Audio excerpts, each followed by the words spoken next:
Hello everyone, नमस्कार। Welcome to SK Patel S academy.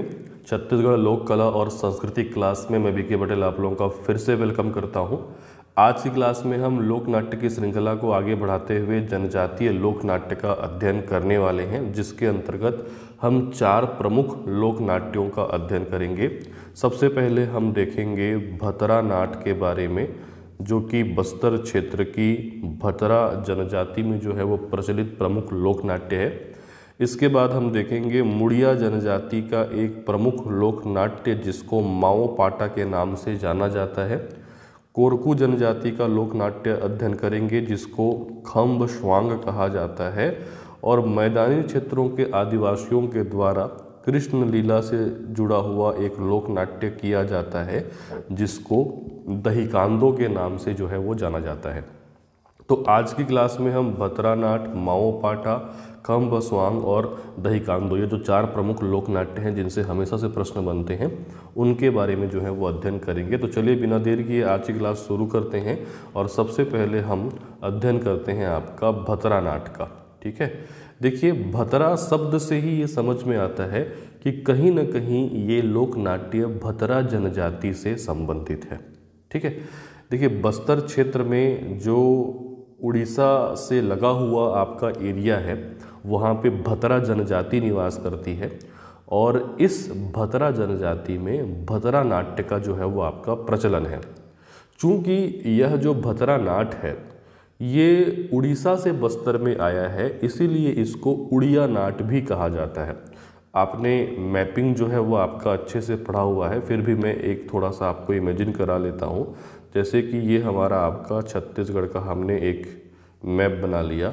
अब इस छत्तीसगढ़ के मैप में जो आपका बस्तर क्षेत्र है, यहाँ पे मैंने आपको बताया था कौन सी जनजाति रहती है, तो भतरा जनजाति। और ये वाला क्षेत्र कौन सा है आपका, उड़ीसा। ठीक है, तो मूलतः जो आपका भतरा नाट है ये उड़ीसा से प्रभावित है, उड़ीसा से आया है, इसीलिए भतरा नाट को उड़िया नाट भी कहा जाता है। यदि इस नाम से भी अगर पूछेगा तो बेटा आप लोग कंफ्यूज मत होना। ठीक है, तो इसको उड़िया नाट भी कहते हैं या फिर इसको भतरा नाट भी कहते हैं, चूँकि ये उड़ीसा से संबंधित है। साथ ही साथ भतरा नाट की जो बोली होती है वो भतरी होती है। ठीक है, भतरा लोगों की बोली हमने पढ़ा हुआ है क्या होती है, भतरी। तो भतरा नाट की बोली भी क्या होती है, भतरी। ठीक है, अब भतरी को अगर आप डिटेल में समझें तो भतरी 3 भाषाओं का मिश्रण आप मान सकते हैं। कौन कौन सी 3 भाषा, चूँकि छत्तीसगढ़ में रहते हैं तो एक भाषा हो गई छत्तीसगढ़ी, बस्तर क्षेत्र में रहते हैं तो इसमें एक भाषा आप मान लीजिए हल्बी, और चूँकि उड़ीसा का प्रभाव है तो इसमें एक मान लीजिए आपका उड़िया। तो आप ये बोल सकते हैं कि जो भतरी है ये छत्तीसगढ़ी, हल्बी और उड़िया का मिश्रित रूप है। ठीक है, तो सबसे पहले याद रखिएगा भतरा जनजाति में ये प्रचलित है, उड़ीसा क्षेत्र से आया है, इसीलिए इसको उड़िया नाट भी कहते हैं। और भतरा जनजाति की बोली भतरी का इसमें जो है वो प्रयोग किया जाता है। ठीक है, अब बात करते हैं कि ये भतरा नाट होता क्या है। तो भतरा नाट देखिए, इसकी जो कथा होती है, इसका जो कथानक होता है, कथा वस्तु होता है, अधिकांशतः युद्ध प्रधान होता है। ठीक है, गांव के बीच में एक मंच बना करके, खास करके गर्मी के रात्रियों में, उत्सव के समय, यात्रा पर्व के समय या मड़ई महोत्सव के समय जो है वो आपका भतरा नाट का आयोजन किया जाता है। और मैंने कहा कि इसकी कथा जो है युद्ध प्रधान होती है। इसमें मुख्य रूप से प्रमुख कथाएं जैसे कि आपका रावण वध हो गया, कंस वध हो गया, जरासंध का वध हो गया, हनुमान द्वारा लंका दहन हो गया, या रुक्मणी का आपका हरण हो गया। इस प्रकार की जो आपकी कथाएं होती हैं, रोमांचक कथाएं होती हैं, उनको जो है वो आपका चित्रित किया जाता है।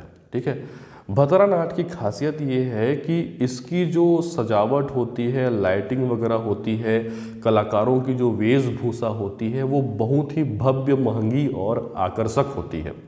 आमतौर पे इस भतरा नाट में केवल पुरुष कलाकार भाग लेते हैं और इसमें कलाकारों की संख्या 30 से लेकर के 40 तक की होती है। ठीक है, हालांकि जैसा कि समय बदलते जा रहा है, अब महिलाएं भी इसमें भाग ले रही हैं, लेकिन मूलतः लोक नाट्य पुरुष कलाकारों का ही रहता है। ठीक है, तो इसमें पुरुष कलाकार भाग लेते हैं और अलग अलग पात्रों को जो है ये आपके निभाते हैं। महिला पात्रों की भूमिका भी पुरुषों के द्वारा जो है वो निभाई जाती है। ये जो कलाकार होते हैं इनको नाटकुरिया कहा जाता है। जहाँ पे मैं लिखता हूँ उन पे आप मेन फोकस करिएगा कि इस भतरा नाट के जो कलाकार होते हैं उनको क्या कहा जाता है, नाटकुरिया के नाम से जो है वो आपका जाना जाता है। आमतौर पे जो भतरा नाट होता है वो रात्रि से शुरू होता है गणेश जी के वंदना के साथ। जो भी कथा वस्तु होती है उसका चित्रण जो है वो आपका रात भर चलता है, मतलब भतरा नाट रात्रि से चालू होकर के सुबह तक चलता है।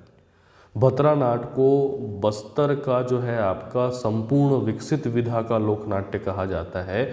इसीलिए भतरा नाट को बस्तर का आदिवासी थिएटर भी कहा जाता है। याद रखिएगा, भतरा नाट को किसकी उपमा दी गई है, इसको बस्तर का आदिवासी थिएटर भी कहा जाता है।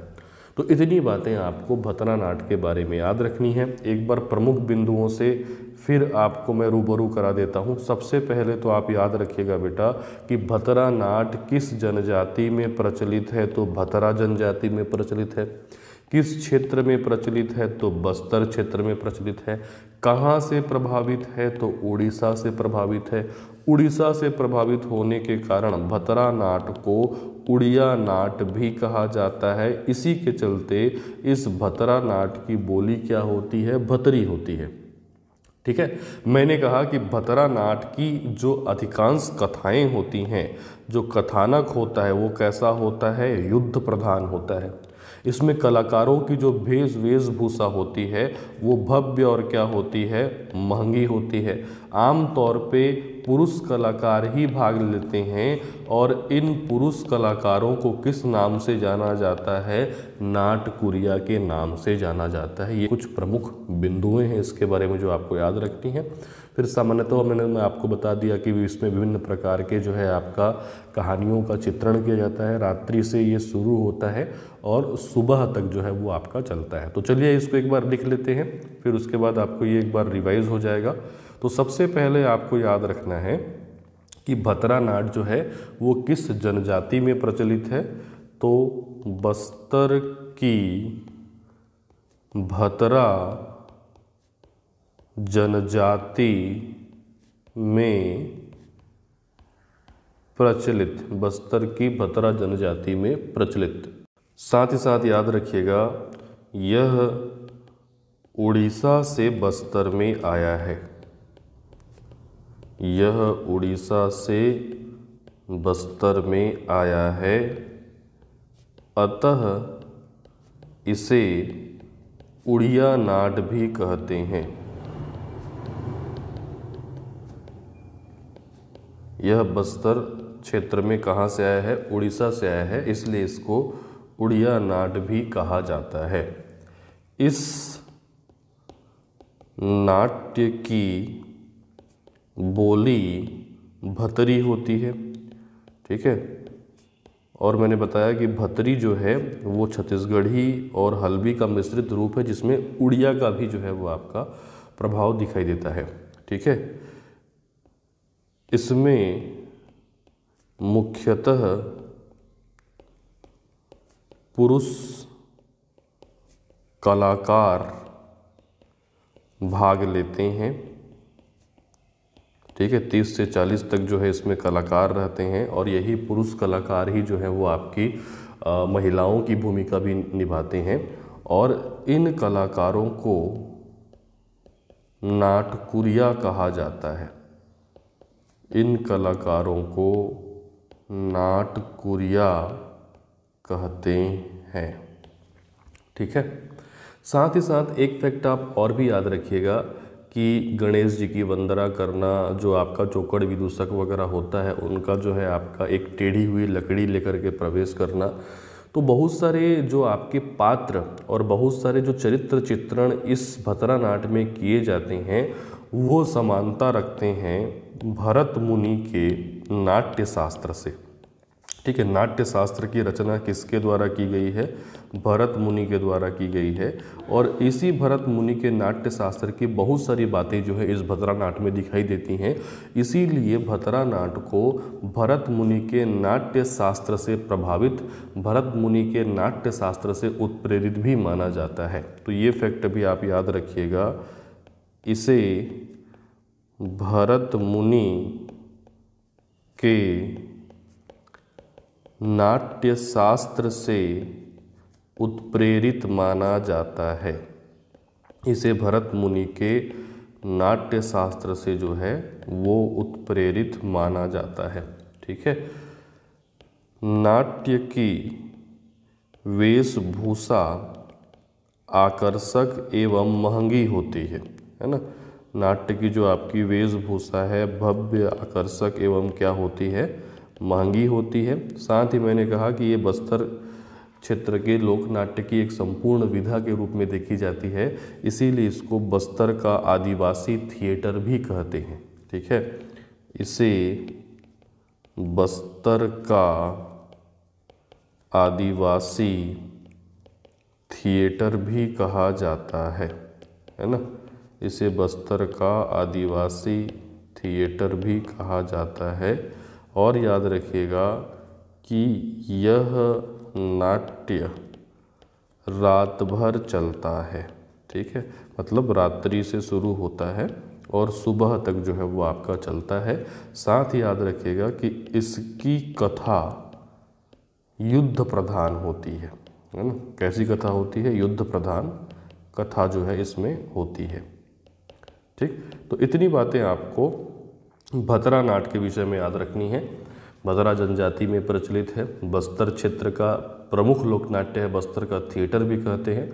उड़ीसा से आया है इसीलिए इसको उड़िया नाट भी कहते हैं। मुख्य रूप से पुरुष कलाकार भाग लेते हैं जिनको नाटकुरिया कहा जाता है। इनका जो आपका वस्त्र आभूषण भव्य और महंगा होता है। जो कथानक होता है वो युद्ध प्रधान होता है और इसको भरत मुनि के नाट्य शास्त्र से उत्प्रेरित जो है वो आपका माना जाता है। ठीक है। चलिए आगे बढ़ते हैं। भतरा नाट के बाद अब हम अगले नाट्य की ओर बढ़ते हैं जो कि है आपका माओ पाटा। ठीक है। देखिए, माओ पाटा मुड़िया जनजाति का लोक नाट्य है। हमने जनजाति के दौरान जो है वो मुड़िया जनजाति का विस्तृत रूप में अध्ययन किया हुआ है और अध्ययन के दौरान मैंने आपको बताया था कि ये मुड़िया जनजाति छत्तीसगढ़ में सांस्कृतिक दृष्टि से सबसे समृद्ध जनजाति कही जाती है। क्यों? क्योंकि मुड़िया जनजाति में बहुत सारी परंपराएं हैं। हमने मुड़िया जनजाति में बहुत सारे लोक नृत्य जो हैं वो देखे हैं, जैसे कि आपका मुड़िया जनजाति का जो युवा गृह होता है घोटुल, उसके सदस्यों के द्वारा, युवक युवतियों के द्वारा ककसार नृत्य, मांदरी नृत्य, गीड़ी नृत्य, मड़ई महोत्सव में एबालतोर नृत्य, घोटुल पाटा, हुल्की पाटा, ये सभी किस जनजाति के हैं? मुड़िया जनजाति के हैं। और मुड़िया जनजाति पढ़ाने के दौरान ही मैंने आपको बताया था कि मुड़िया जनजाति में एक लोक नाट्य है जिसको कहा जाता है माओ पाटा।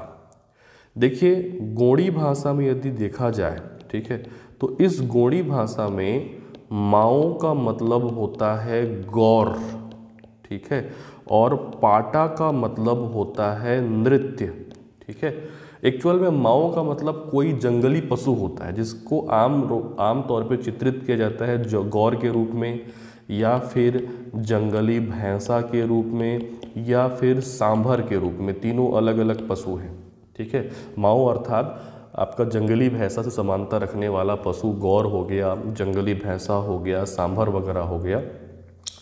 तो मुड़िया जनजाति में जो माओ पाटा लोक नाट्य है यह एक शिकार नाट्य है, या बोल सकते हैं यह एक शिकार नाटिका है, जिसमें जंगली भैंसे, सांभर या फिर गौर के शिकार का नृत्य और नाटक के रूप में चित्रण किया जाता है। ठीक है। तो म से माओ पाटा और म से मुड़िया, सबसे पहले आप याद रखना कि ये मुड़िया जनजाति का लोक नाट्य है। ठीक है। गोंडी भाषा में माओ का अर्थ गौर होता है, जंगली कोई भी आपका पशु होता है, जंगली भैंसे के समान, सांभर के समान। ठीक है। तो माओ पाटा एक शिकार नाटिका है जिसमें जंगली भैंसे, सांभर या गौर के शिकार का नृत्य के रूप में जो है वर्णन किया जाता है। देखिए, ये जो माओ पाटा लोक नाट्य है ये मुड़िया जनजाति के युवा गृह घोटुल के युवक युवतियों के द्वारा जो है वो आपका संपादित किया जाता है। आम तौर पे ये घोटुल के प्रांगण में होता है। इसमें गौर या जंगली भैंसा के शिकार का चित्रण जो है वो शिकार पे जाने, उसका शिकार करने और शिकार से सकुशल वापस लौटने तक का पूरा इसमें चित्रण किया जाता है। यह नृत्य लगभग 2 घंटे का होता है। नृत्य की शुरुआत इसमें ये होती है कि जो मुड़िया जनजाति के घोटुल के युवक होते हैं, और घोटुल के युवकों को किस नाम से जाना जाता है आपने पढ़ा ही हुआ है, इनको कहते हैं आपका चेलिक। तो शुरुआत में ये दिखाया जाता है कि ये जो युवक हैं ये जंगलों में जाते हैं किसके शिकार के लिए, गौर या आपका बायसन या फिर आपका जंगली भैंसे के शिकार के लिए, ठीक है। और इनको शिकार में जाते समय युवतियां जो होती हैं, युवतियों को क्या कहा जाता है, मुटियारिन कहा जाता है। तो युवतियां जो हैं इनका उत्साहवर्धन करती हैं। तो ये जो आपके सारे युवक हैं हाथ में मांदर, टिमकी और कोटोड़का, 3 प्रमुख वाद्य यंत्र इसमें याद रखिएगा। एक वाद्य यंत्र इधर आपको मैं दिखा देता हूँ, मांदर रहता है, एक वाद्य यंत्र इनके हाथ में टिमकी रहता है, और एक वाद्य यंत्र रहता है आपका कोटोड़का। कोटोड़का भी लकड़ी से बना हुआ आपका वाद्य यंत्र है, जो कि कोटोड़ लकड़ी से बना हुआ होता है। आपका बीच में जो है ये आपका खोखला होता है, जिसको आपका ताशे के समान जो है वो आपका बजाया जाता है। तो 3 प्रमुख वाद्य यंत्र इसमें प्रयोग होते हैं, मांदर बजाते हुए जो युवक हैं, टिमकी बजाते हुए और कोटोड़का बजाते हुए जो है आपका मंच पे प्रवेश करते हैं, ठीक है। साथ ही साथ ये बीच बीच में हथियार भी उछालते हैं और किलकारियाँ भी भरते रहते हैं, मानो वो हिंसक पशुओं को बुला रहे हों, उनको ललकार रहे हों, ठीक है। धीरे धीरे नर्तक जो है एक अर्धवृत्त या फिर वृत्ताकार गोलाकार घेरा बनाने लगते हैं, मानो वो उस जंगली पशु को जंगल में घेर रहे हों, ठीक है। तो इस प्रकार से ये आपका घर से जंगल के लिए निकले, जंगल में उस जंगली पशु को घेरते हैं, लेकिन इसी बीच में उस जंगली पशु के आपके वार से एक जो आपका शिकारी रहता है इसमें वो घायल हो जाता है, ठीक है। और उस घायल शिकारी को जो झाड़ फूंक करने वाला सिरहा रहता है, सिरहा मतलब कौन, आपका झाड़ फूंक करने वाला, ठीक है। तो यह सिरहा जो है आपका मंत्रोच्चारण के द्वारा झाड़ फूंक करके उस घायल शिकारी को फिर होश में लाता है। फिर ये गौर का शिकार कर लेते हैं और उस गौर को लेकर के सकुशल अपने गांव जो है वो आपका वापस लौट जाता है। यहाँ पे युवतियाँ इनका फिर से स्वागत करती हैं। अर्थात इस लोक नाट्य में जो युवतियों की भूमिका होती है वो युवकों को शिकार के लिए भेजने के दौरान और शिकार से वापस आने के दौरान जो है स्वागत करने के लिए, उत्साहवर्धन के लिए होती है, ठीक है। तो गांव में ये पहुंच जाते हैं, देवी देवताओं को ये धन्यवाद देते हैं। सिरहा जो है आपका प्रसाद के रूप में शिकार जो है वो देवता को अर्पित करता है और मदिरा पान जो है वो आपका किया जाता है।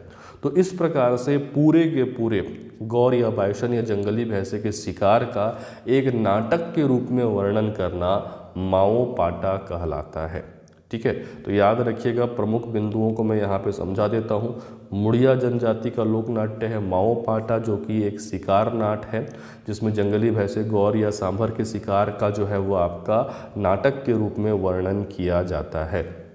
इस माओ पाटा लोक नाट्य में घोटुल के युवक और घोटुल की युवतियां दोनों भाग लेती हैं। युवकों को क्या कहा जाता है, चेलिक कहा जाता है, और युवतियों को क्या कहा जाता है, मुटियारिन कहा जाता है। हालांकि ये घोटुल पढ़ने के दौरान आपने पढ़ लिया है, ठीक है। युवतियों की भूमिका केवल उनको शिकार पे भेजने के दौरान और शिकार से वापस आने के दौरान इनकी भूमिका जो है रहती है।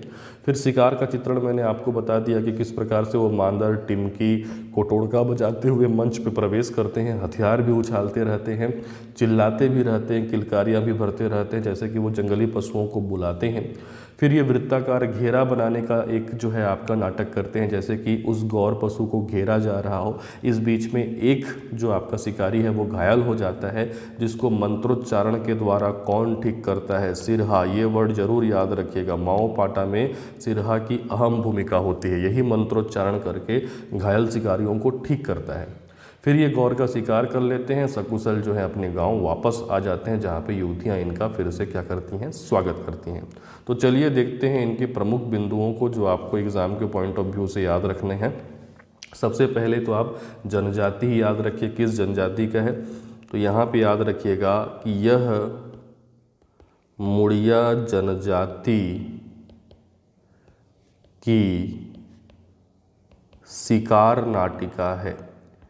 यह मुड़िया जनजाति की शिकार नाटिका है, जिसमें गौर को इंग्लिश में बाइसन भी कहा जाता है, या फिर जंगली भैंसा, या फिर सांभर, है ना, गौर, जंगली भैंसा या सांभर के शिकार का नृत्य नाट्य के रूप में अभिनय किया जाता है। नृत्य के रूप में, नाटक के रूप में अभिनय किया जाता है। ठीक है। साथ ही साथ आप याद रखेंगे कि गोंडी भाषा में माओ अर्थात होता है गौर और पाटा अर्थात होता है नृत्य। लेकिन इससे अब आप गौर नृत्य इसको मत समझ लीजिएगा, क्योंकि गौर नृत्य जो है वो आपका दंडामी माड़िया जनजाति का है।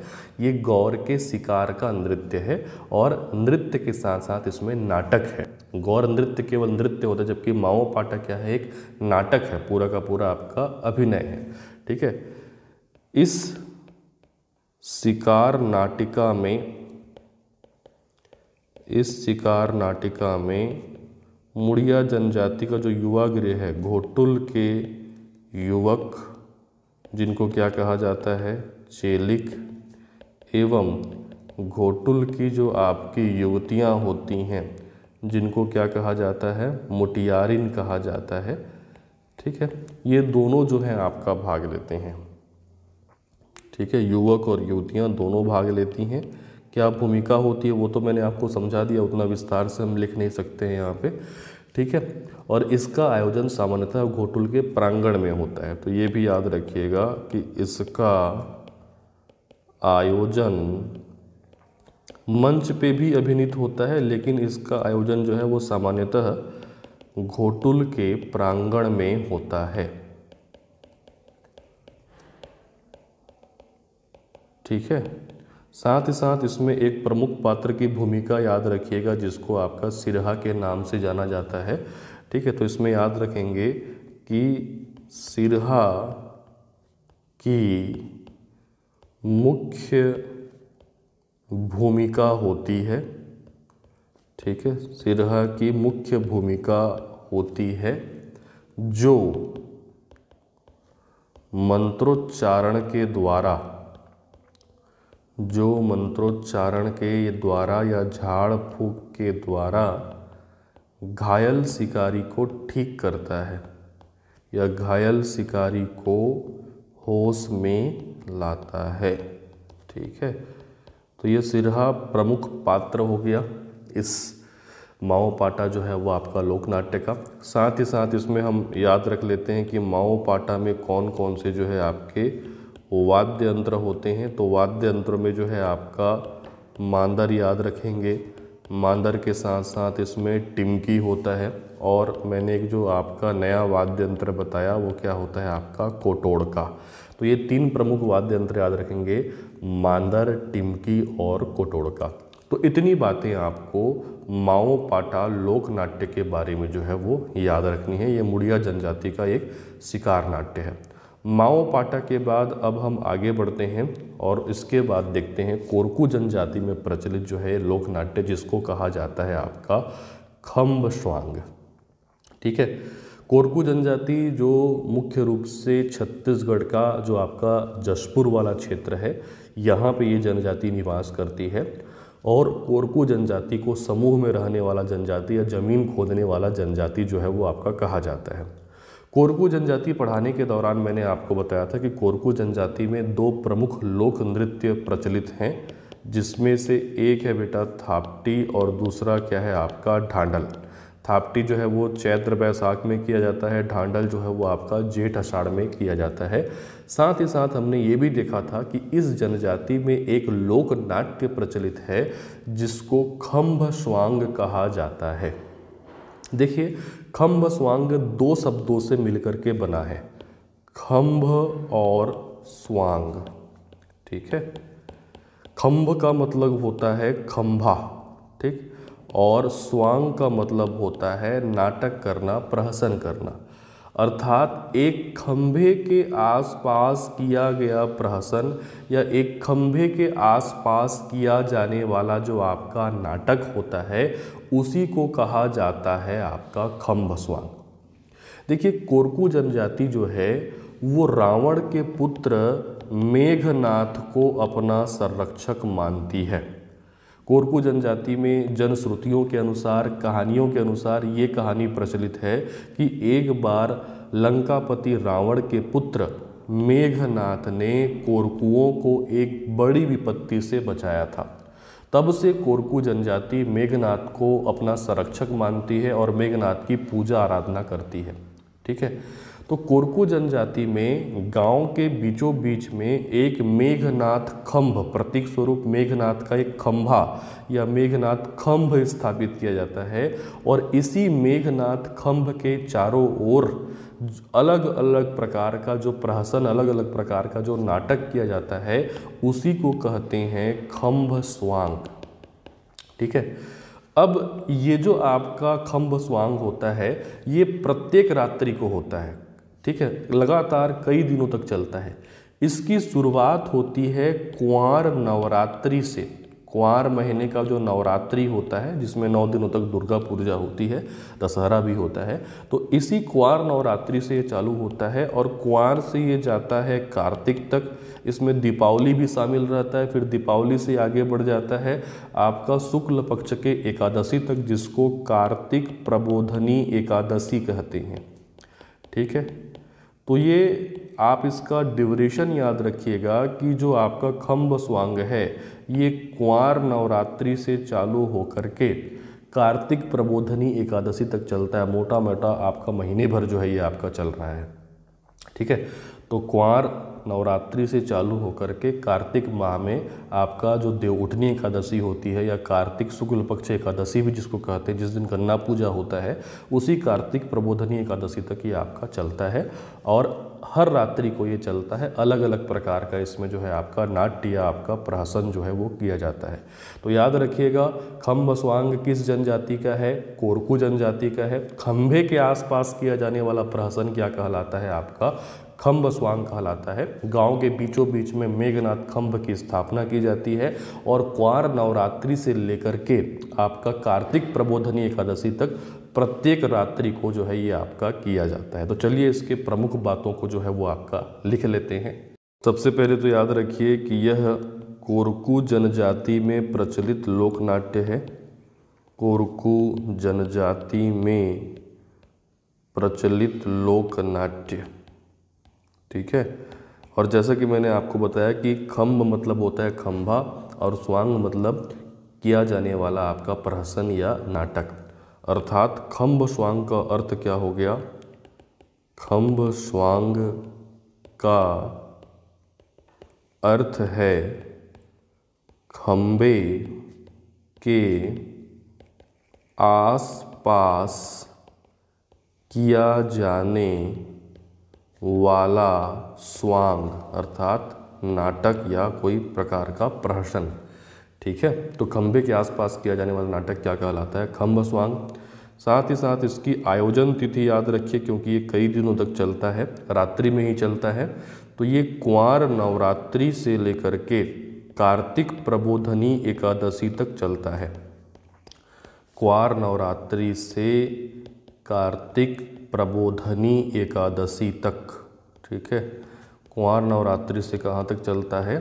कार्तिक प्रबोधनी एकादशी तक जो है ये आपका खंभ स्वांग का आयोजन होता है। ठीक है, साथ ही इसमें जो कहानी है वो भी मैं लिख दे रहा हूँ यहाँ पे कि जनश्रुति के अनुसार लंकापति रावण के पुत्र मेघनाथ ने एक बार कोरकुओं को बड़ी विपत्ति से बचाया था। ऐसी मान्यता है, ऐसी जनश्रुति है कि रावण के पुत्र मेघनाथ ने कोरकुओं को एक बार एक बड़े संकट से बचाया था। तब से कोरकू जनजाति मेघनाथ को अपना संरक्षक मानती है। तब से कोरकू जनजाति मेघनाथ को अपना संरक्षक मानती है। ठीक है, तथा उसके स्मृति में ही आपका क्वार नवरात्रि से गांव के बीच में एक मेघनाथ खंभ स्थापित करके उसके आसपास प्रत्येक रात्रि को स्वांग या क्या करते हैं, आपका नाटक करते हैं। ठीक है, तो याद रखिएगा, उसकी स्मृति में ही गांव के मध्य में मेघनाथ खंभ स्थापित कर उसके आसपास कुंवार नवरात्रि से लेकर के कार्तिक प्रबोधनी एकादशी तक प्रत्येक रात्रि को नाटक या फिर आपका स्वांग जो है वो आपका करते हैं, उनकी पूजा के रूप में, उनकी स्मृति के रूप में। ठीक है, तो ये हो गया आपका खंभ स्वांग। चलिए आगे बढ़ते हैं। अगला जो हमारा लोक नाट्य है, जनजातीय लोक नाट्य, वो कहलाता है आपका दही कांदो। ठीक है, तो इसमें दही से आपको ट्रेस कर लेना है कि दही कांदो भी कहीं ना कहीं कृष्ण लीला से जो है वो आपका जुड़ा हुआ है। जैसे कृष्ण बचपन में जो है आपका दही मटकी फोड़ते थे, वैसे ही आपका दही कांदो में भी आपको कथानक जो है, कथा वस्तु जो है वो देखने को मिलेगा। देखिए, दही कांदो क्या है कि छत्तीसगढ़ के मैदानी क्षेत्रों में रहने वाली जो आपकी जनजातियां हैं, जनजातियां आमतौर पे छत्तीसगढ़ के उत्तरी भाग में या फिर दक्षिणी भाग में अर्थात पहाड़ी क्षेत्रों में जो है वो निवास करती हैं। लेकिन जो मैदानी क्षेत्रों की जनजातियां हैं, मैदानी क्षेत्रों में जो रहने वाले आपके आदिवासी हैं, वो क्या करते हैं, कृष्ण जन्माष्टमी के दिन कदम के वृक्ष के नीचे, या फिर कदम का वृक्ष नहीं मिलता है तो किसी अन्य वृक्ष के नीचे राधा और कृष्ण की मूर्ति स्थापित कर इसके चारों ओर नृत्य नाट्य अभिनय करते हुए कृष्ण लीला का मंचन करते हैं। तो एक्चुअल में दही कांदो जो है वो कृष्ण लीला है, जो छत्तीसगढ़ के मैदानी भागों में कृष्ण जन्माष्टमी के दिन जो है वो आपका आयोजित होती है, लेकिन ये जनजातियों में प्रचलित है। तो मैदानी क्षेत्र के जो जनजाति होते हैं वो कदम वृक्ष के नीचे या फिर किसी अन्य वृक्ष के नीचे राधा कृष्ण की मूर्ति स्थापित करके उसके चारों ओर कृष्ण लीला का जो मंचन करते हैं वही कहलाता है दही कांदो। ठीक है, अब इस दही कांदो में एक पात्र रहता है बेटा, जिसको कहा जाता है मनसुखा। किस नाम से जाना जाता है? मनसुखा के नाम से जाना जाता है। और इस दही कांदो नाटक में, दही कांदो नाट्य में मनसुखा को कृष्ण के मित्र के रूप में या कृष्ण के सखा के रूप में चित्रित किया जाता है। हालांकि ये मनसुखा कौन है, तो मनसुखा विदूषक है या मनसुखा जो है वो आपका जोकड़ है, और जोकड़ की भूमिका आप जानते ही हैं, हास्य विनोद करने का काम रहता है। लेकिन यहाँ पे ये मनसुखा जो कि श्री कृष्ण के एक मित्र के रूप में, एक सखा के रूप में चित्रित किया जाता है, विदूषक की भी भूमिका निभाता है, श्री कृष्ण के सखा की भी भूमिका निभाता है। और यही मनसुखा जो है इस नाट्य के दौरान जो है वो दही मटकी को फोड़ने का कार्य करता है।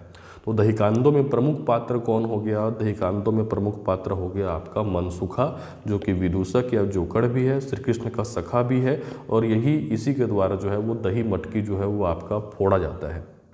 ठीक है, कहीं ना कहीं ये दही कांदो की पूरी कहानी सुनने पर आपको ये समानता दिखाई दे रही है, किससे? रहस्य से, क्योंकि कृष्ण की रास लीला भी क्या है आपका? रहस्य।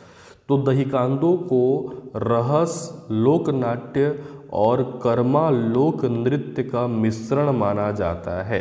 इस प्रकार के क्वेश्चन भी आपको एग्जाम में पूछ सकता है कि रहस और कर्मा का मिश्रण किसे कहते हैं, तो दहीकांदों को कहा जाता है, क्योंकि इसमें रहस के समान कृष्ण लीला भी होती है और इसमें कर्मा के समान नृत्य भी किया जाता है, इसीलिए दहीकांदों को रहस और कर्मा का मिश्रण माना जाता है। तो बस इतनी बातें आपको दहीकांदों के बारे में याद रखनी है। याद रखिएगा कि छत्तीसगढ़ के मैदानी क्षेत्रों में रहने वाली जो आपका जनजातियां हैं, मैदानी क्षेत्रों में रहने वाले जो आपके आदिवासी हैं, इनके द्वारा श्री कृष्ण जन्माष्टमी के अवसर पर कदम वृक्ष या किसी अन्य वृक्ष के नीचे राधा कृष्ण की मूर्तियां स्थापित करके उसके चारों ओर नृत्य नाट्य अभिनय करते हुए कृष्ण लीला का मंचन किया जा रहा है। इसमें प्रमुख पात्र मनसुखा होता है, जो कृष्ण के मित्र या फिर विदूषक की भूमिका निभाता है, और इसी के द्वारा दही मटकी जो है वो आपका फोड़ा जाता है। चूँकि इसमें रास लीला होती है, इसीलिए ये रहस का भी प्रभाव दिखाई देता है और इसमें नृत्य कर्मा के समान होता है, इसीलिए दहीकांदों को रहस और कर्मा का मिश्रित स्वरूप जो है वो आपका कहा जाता है। तो चलिए मुख्य बातों को हम लिख देते हैं यहाँ पे। याद रखिएगा, कृष्ण जन्माष्टमी के अवसर पर छत्तीसगढ़ के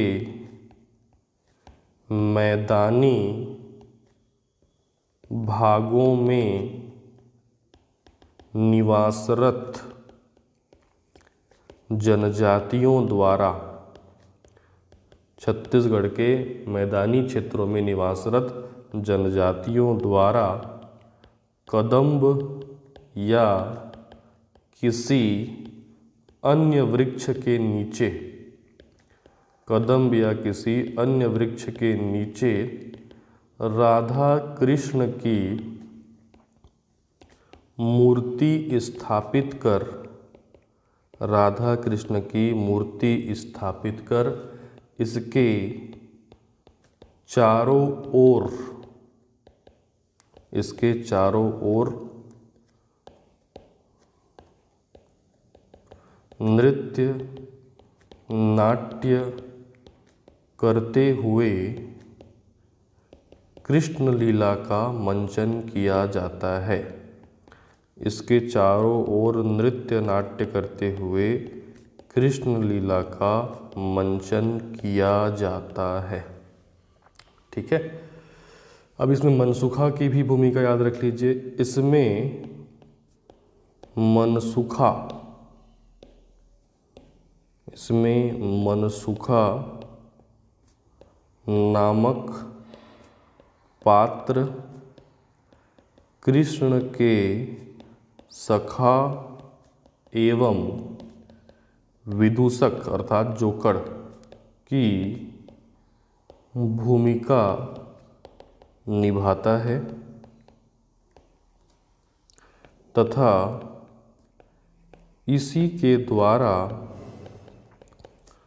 दही मटकी, इसी दही शब्द से बना है क्या आपका दहीकांदों, तथा इसी के द्वारा दही मटकी को फोड़ा जाता है। ठीक है, साथ ही अंतिम में याद रखिएगा कि दहीकांदों को रहस एवं कर्मा का मिश्रित स्वरूप कहा जाता है। दहीकांदों को रहस एवं कर्मा का मिश्रित स्वरूप जो है वो आपका कहा जाता है। तो इतनी बातें आपको दहीकांदों के बारे में याद रखनी है। तो आज के क्लास में हमने जो 4 लोक नाट्य पढ़े वो एग्ज़ाम की दृष्टि से बहुत ही महत्वपूर्ण है। ये जनजातीय लोक नाट्य हैं, इन्हीं से हमेशा जो है वो आपका प्रश्न पूछा जाता है। तो एक क्विक रिवीजन जो है मैं कर देता हूँ सभी चारों लोक नाट्यों का। भतरा नाट भतरा जनजाति का है, भतरी बोली इसमें प्रयोग होती है, बस्तर क्षेत्र में प्रचलित है और इसमें 30 से 40 तक के जो है आपके कलाकार होते हैं, सभी पुरुष कलाकार होते हैं जिनको नाटकुरिया कहा जाता है। इनकी जो वेशभूषा होती है वो बहुत ही आकर्षक और महंगी होती है। और भतरा नाट को बस्तर का आदिवासी थिएटर भी कहा जाता है। रात भर ये चलता है और इनकी जो कहानी होती है वो प्रायः युद्ध प्रधान होती है। उसके बाद हमने मुड़िया जनजाति का एक शिकार नाटिका देखा जो कि कहलाता है माओ पाटा, जिसमें गौर जंगली भैंसे या फिर सांभर के शिकार का नृत्य नाट्य के रूप में चित्रण किया जाता है। और इस शिकार में घोटुल के युवक युवतियां दोनों भाग लेती हैं। हालांकि युवतियों की भूमिका उनको शिकार में भेजने और वापस आने के समय रहती है और आमतौर पर यह घोटुल के प्रांगण में किया जाता है। इसमें जब शिकारी घायल होता है तो सिरहा की अहम भूमिका होती है, जिसको सिरहा के द्वारा मंत्रोच्चारण की सहायता से उसको वापस होश में लाया जाता है। 3 प्रमुख वाद्य यंत्र याद रखिएगा इसमें, आपका मांदर, टिमकी और कोटोड़का, जिसमें से कोटोड़का जो है वो आपका महत्वपूर्ण है क्योंकि ये नए प्रकार का वाद्य यंत्र है। उसके बाद हमने देखा कोरकू जनजाति का लोक नाट्य खम्भ स्वांग। खंभे के आसपास किया जाने वाला स्वांग खम्भ स्वांग कहलाता है। और कोरकू जनजाति में जो खम्भ स्वांग है ये क्वार नवरात्रि से लेकर के कार्तिक प्रबोधनी एकादशी तक हर रात्रि को चलता है। कोरकू जनजाति मेघनाथ को अपना संरक्षक मानती है और उसी की पूजा स्मृति के लिए गांव के बीच में मेघनाथ खम्भ की स्थापना कर क्वार नवरात्रि से कार्तिक प्रबोधनी एकादशी तक हर रात्रि को जो है आपका स्वांग जो है वो आपका रचती है। इसके बाद हमने देखा आपका दहीकांदो जो कि कृष्ण लीला से जुड़ा हुआ है। कृष्ण जन्माष्टमी के अवसर पर छत्तीसगढ़ के मैदानी भागों में जो जनजाति निवास करते हैं उनके द्वारा कदम्ब या फिर किसी अन्य वृक्ष के नीचे कृष्ण और राधा की मूर्ति स्थापित कर उसके चारों ओर नृत्य करते हुए, नाट्य करते हुए कृष्ण लीला का मंचन किया जाता है। इसमें एक पात्र होता है मनसुखा जो कि श्री कृष्ण के सखा और एक विदूषक की भूमिका निभाता है और इसी के द्वारा दही मटकी को फोड़ा जाता है। क्योंकि दहीकांदों में जो है नृत्य भी है और रासलीला भी है, इसीलिए इसको रहस और कर्मा का मिश्रित स्वरूप जो है वो आपका कहा जाता है। तो आज की क्लास में हमने लोक नाट्यों का अध्ययन जो है वो पूर्ण किया। आज की क्लास में इतना ही, मिलते हैं अगले क्लास में। धन्यवाद, थैंक यू।